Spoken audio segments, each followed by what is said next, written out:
Wakizungumza na EATV muda mfupi baada ya kumaliza kikao cha halmashauri kuu ya CCM Kiteto hii leo, kikao ambacho pamoja na mambo mengine kimejadili agenda za mapendekezo ya kugawanywa kwa jimbo hilo la Kiteto. Wajumbe hao wa CCM wameeleza haja ya jimbo hilo kugawanya, wakidai baadhi ya wananchi hawapati huduma za jamii kwa wakati. Kwa hiyo hata huduma hawazipati kwa wakati kutokana na umbali waliokuwa nao. Na ninaposemea umbali, hakuna mbali sasa hivi, sema ni usafiri. Hakuna usafiri. Mtu asafiri na usafiri binafsi wanakwenda wilaya jirani ya mkoa wa Dodoma. Wa wilaya jimbo la Kiteto hawezi kulimaliza hata kwa siku mbili. Anaweza akafanya ziara labda kukagua tu jimbo. Anaweza akatumia hata wiki mbili.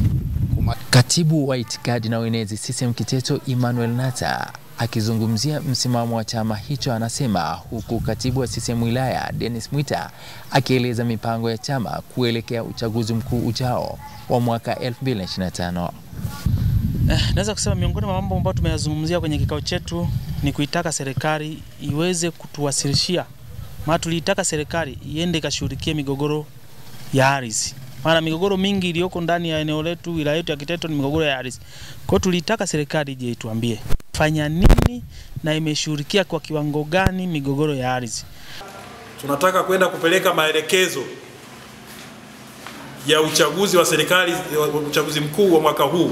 Kama mtakuwa mmepata taarifa kwamba tulikaa hapa, kuna maafisa wa makao makuu wa chama walizunguka nchi nzima na kwetu walifika, na tuliita makatibu wa CCM wa matawi. Kwa upande wa mwenyekiti wa halmashauri ya Kiteto Abdalla Bundara ameeleza vigezo vya kugawanywa kwa jimbo hilo, huku akisema upande wa madiwani walikwisha kupendekeza majina ambapo ni Kiteto Kusini na Kiteto Kaskazini.